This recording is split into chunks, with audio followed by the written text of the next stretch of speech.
Olá, queridos. Eu me chamo Amanda Santos, sou uma filha amada de Deus. Hoje eu vim compartilhar com vocês um trecho da Palavra do Senhor que se encontra em Atos dos Apóstolos, capítulo 7, verso 1. Ele vai relatar sobre o discurso de Estevão no Sinédrio. Então, o sumo sacerdote perguntou a Estevão: são verdadeiras essas acusações? A isso ele respondeu: irmãos e pais, ouçam-me.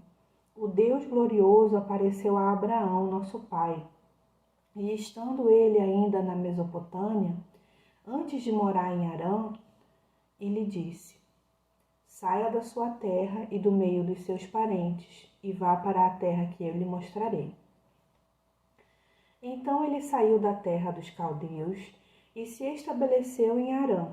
Depois da morte de seu pai, Deus o trouxe a esta terra, onde vocês agora vivem. Deus não lhe deu nenhuma herança aqui, nem mesmo o espaço de um pé, mas lhe prometeu que ele e depois dele, seus descendentes possuiriam a terra. Embora naquele tempo Abraão não tivesse filhos, Deus lhe falou desta forma: seus descendentes serão peregrinos numa terra estrangeira e serão escravizados e maltratados por 400 anos. Mas eu castigarei a nação a quem servirão como escravos.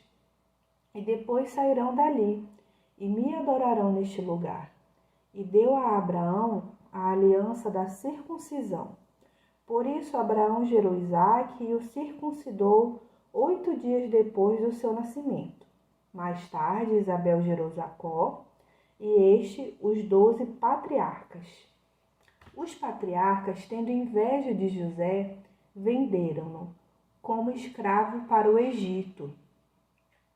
Mas Deus estava com ele e o libertou de todas as suas tribulações, dando a José favor e sabedoria diante do faraó, rei do Egito. E este o tornou governador do Egito e de todo o seu palácio. Eu quero fazer uma pausa aqui no verso 9, porque tem muita preciosidade aqui. Eu vou repetir esse verso. Os patriarcas, tendo inveja de José, venderam-no como escravo para o Egito.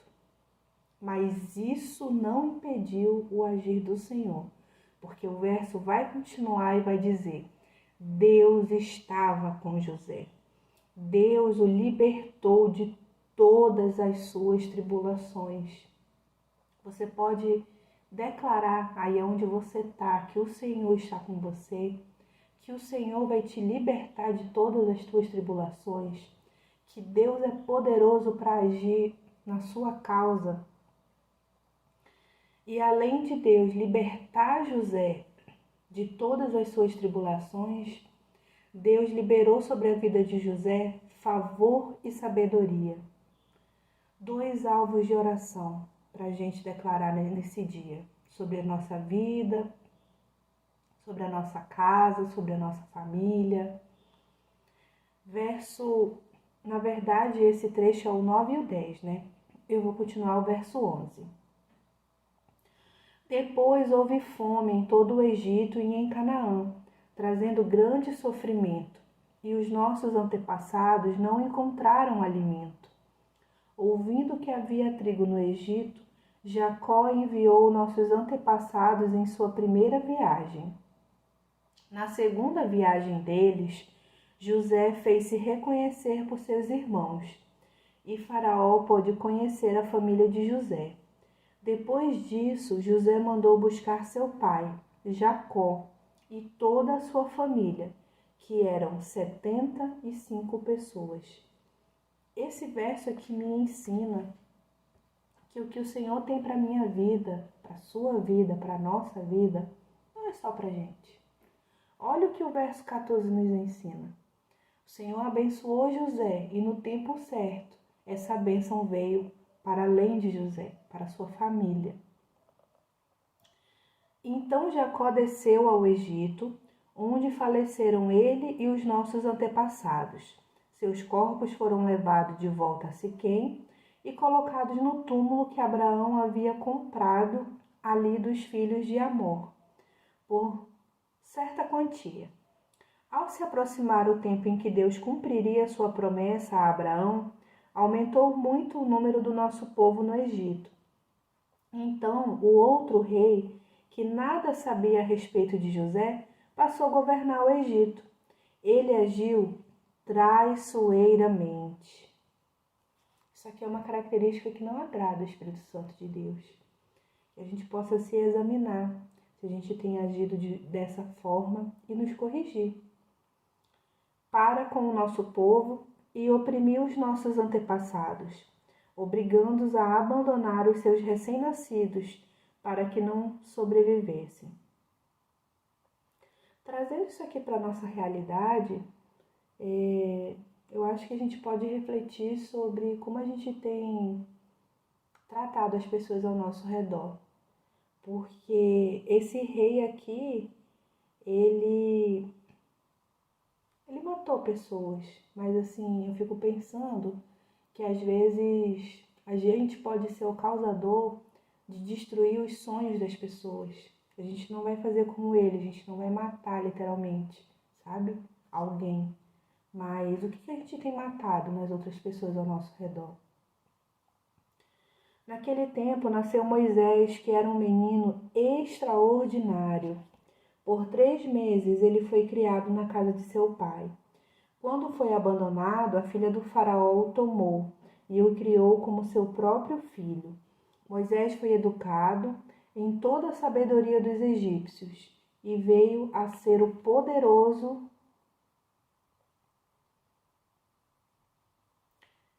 em palavras e obras. Ao completar 40 anos, Moisés decidiu visitar seus irmãos israelitas. Ao ver um deles sendo maltratado por um egípcio, saiu em defesa do oprimido e o vingou, matando o egípcio. Ele pensava que seus irmãos compreenderiam que Deus o estava usando para salvá-los, mas eles não o compreenderam. No dia seguinte, Moisés dirigiu-se a 2 israelitas que estavam brigando e tentou reconciliá-los, dizendo: Homens, vocês são irmãos, por que ferem um ao outro? Mas o homem que maltratava o outro empurrou Moisés e disse: Quem o nomeou líder e juiz sobre nós? Quer matar-me como matou o egípcio ontem? Ouvindo isso, Moisés fugiu para Midian, onde ficou morando como estrangeiro e teve 2 filhos. Passados 40 anos, apareceu a Moisés um anjo nas labaredas de uma sarça em chamas no deserto, perto do Monte Sinai. Vendo aquilo, ficou atônito e, aproximando-se para observar, ouviu a voz do Senhor: Eu sou o Deus dos seus antepassados, o Deus de Abraão, o Deus de Isaque e o Deus de Jacó. Moisés, tremendo de medo, não ousava olhar. Então o Senhor lhe disse: Tire as sandálias dos pés, porque o lugar em que você está é terra santa. De fato, tenho visto a opressão sobre o meu povo no Egito. Ouvi seus gemidos e decidi descer para livrá-los. Venha agora, e eu o enviarei de volta ao Egito. Este é o mesmo Moisés que tinha rejeitado com estas palavras: Quem nomeou líder e juiz? Agora eu quero destacar a próxima frase, que diz assim: Ele foi enviado pelo próprio Deus. O povo não queria, mas o Senhor tinha um propósito. Para ser líder e libertador deles, por meio do anjo que lhe tinha aparecido na sarça. Ele os tirou de lá, fazendo maravilhas e sinais no Egito, no Mar Vermelho e no deserto durante 40 anos. Este é aquele Moisés que disse aos israelitas: Deus levantará dentre seus irmãos um profeta como eu. Ele estava na congregação, no deserto, com o anjo que lhe falava no Monte Sinai, e com os nossos antepassados, e recebeu palavras vivas para transmiti-las a nós. Mas nossos antepassados se recusaram a obedecer-lhe, ao contrário, rejeitaram-no em seu coração, voltaram para o Egito. Esse verso 39, ele me faz refletir sobre eu orar por isso, que eu não rejeite em meu coração coisas que são enviadas pelo próprio Deus. Eu estou fazendo uma conexão do 39 com o 35. E que eu não quero voltar para onde o Senhor já me tirou. E eu vou um pouquinho além aqui.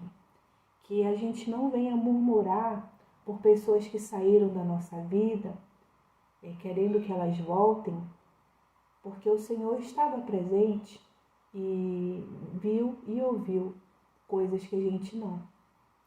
Eu penso sobre o fato de que o Senhor pode estar nos dando livramento, a gente vivendo o Salmo 91, sendo livrado do mal, e que a gente possa compreender quando os ciclos se encerram na nossa vida e a gente olha adiante, olha para o futuro, olha para o novo do Senhor.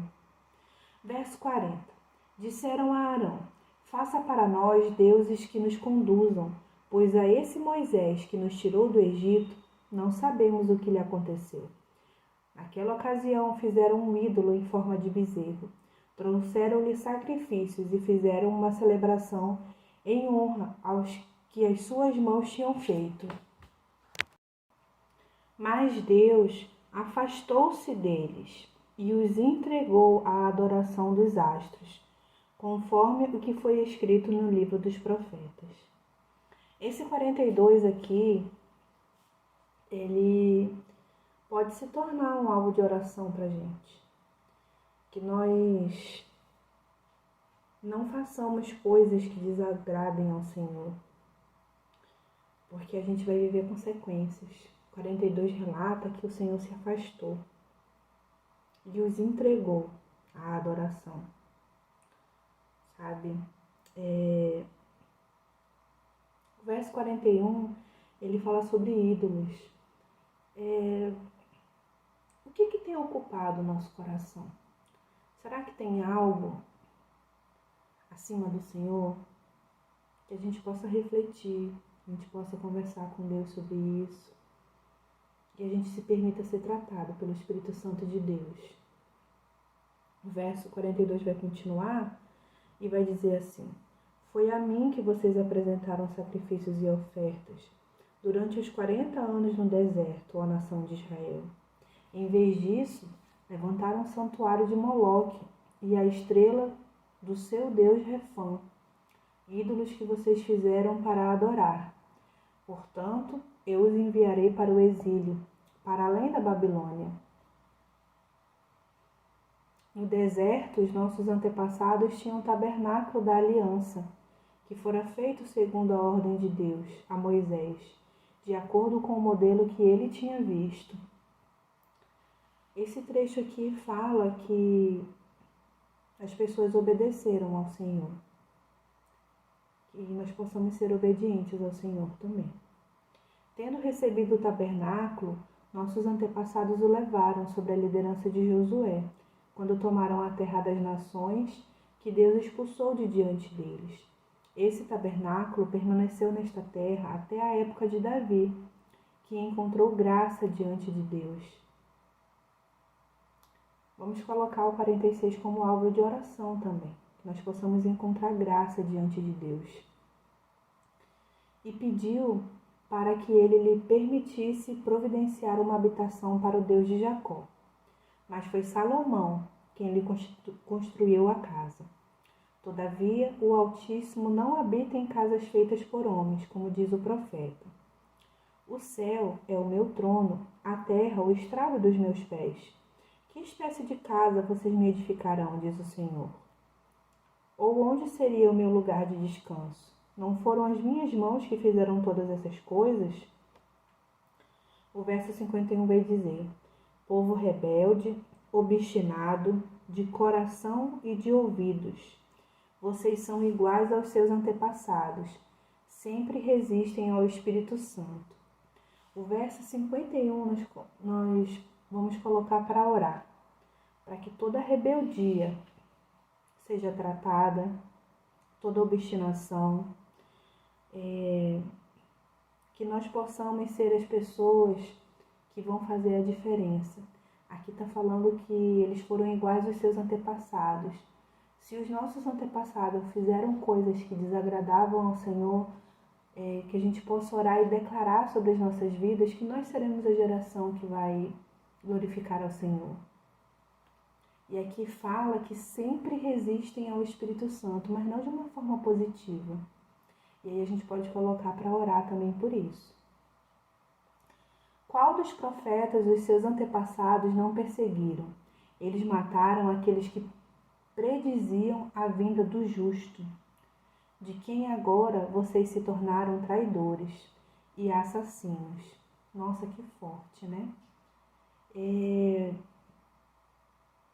Vamos por parte. Aqui está falando uma característica de Jesus. Em Gênesis fala que nós somos a imagem e a semelhança do Senhor. Se Deus é justo, nós também temos isso. A gente só precisa trazer à tona. Então a gente pode colocar isso como um alvo de oração. E aqui a parte final que fala que se tornaram traidores e assassinos, nós podemos orar por isso. Que nós não sejamos isso. A caminhada cristã vai nos ensinar de acordo com o que a gente vai lendo na palavra de Deus, que a gente não vai ser só confortado, mas que a gente vai ser confrontado também. Se a gente trair, a gente não vai trair mais. As nossas posturas diante do que a gente vai aprendendo na palavra de Deus é também de correção. Que a gente se permita ser corrigido pelo Espírito Santo de Deus. E, mais uma vez, quando eu vejo assim a palavra assassino, não é literalmente, sabe? Eu penso assim, em matar sonhos, até nossos mesmos, sabe? Então, que a gente não vá por esse lado. Aí o 53, que é o último verso desse tópico, vai falar assim: vocês receberam a lei por intermédio de anjos, mas não lhe obedeceram. Pelo tanto de coisa que a gente já vem compartilhando aqui, por várias vezes a gente falou sobre a questão, a palavra de Deus fala, né? Sobre obedecer ao Senhor. E o verso 53 diz que eles não obedeceram. Todos os dias, quando a gente acorda, o Senhor nos dá o livre-arbítrio. A gente tem a vida e a morte diante da gente. Que a gente seja pessoas que possam viver para a glória de Deus. E orar o verso 53 para que a gente possa obedecer ao Senhor. Eu vou orar agora. Eu quero orar o verso 9, que fala: Deus estava com ele.